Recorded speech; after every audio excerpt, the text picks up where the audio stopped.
ಆವಾಗ ಹೆಂಗಾಗುತ್ತೆ ಹಾಗೆ ಹೇಳಿ ಆಕರ್ಷ್ ಎಷ್ಟೊತ್ತಿಗೆ ಆಯ್ತಿದ್ದು ಹೀಗೆ ನಾವು ಯಾವ ಮೂಡಿಂದ ಸಡನ್ನಾಗಿ ಚೇಂಜ್ ಆಗಿರ್ತೀವಿ ಫ್ರ್ಯಾಕ್ಷನ್ ಆಫ್ ಸೆಕೆಂಡ್ ನಮ್ಮ ಮೂಡು ಎಕ್ಸ್ಪ್ರೆಷನು ಫೇಶಿಯಲ್ ಎಕ್ಸ್ಪ್ರೆಷನ್ನು ಮೈಂಡ್ ಎಕ್ಸ್ಪ್ರೆಷನ್ ಎಲ್ಲನೂ ಚೇಂಜ್ ಮಾಡಬೇಕಾಗತ್ತೆ. ಸೊ ಇದು ಒಂದು.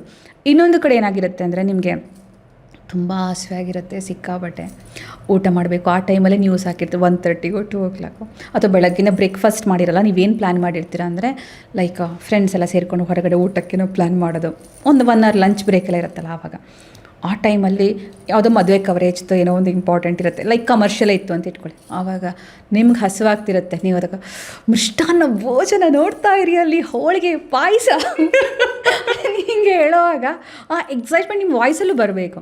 ಈಗ ನ್ಯೂಸ್ ಆ್ಯಂಕರ್ ನ್ಯೂಸ್ ಓದೋದು ಅಂತಂದರೆ ಜಸ್ಟ್ ಓದೋದಂತ ಅಂದ್ಕೊಂಡಿದ್ದಾರೆ, ಹಾಗಿಲ್ಲ. ನೀವು ಅದಕ್ಕೆ ಯಾವಾಗ ಭಾವವನ್ನು ತುಂಬ್ತಿರೋ ಆವಾಗಲೇ ಆ ಶಬ್ದಗಳು ಅವರಿಗೆ ಸುದ್ದಿಯ ರೂಪದಲ್ಲಿ ಅವರ ಮನಸ್ಸಿನ ಒಳಗಡೆ ಹಿಡಿಯುತ್ತೆ.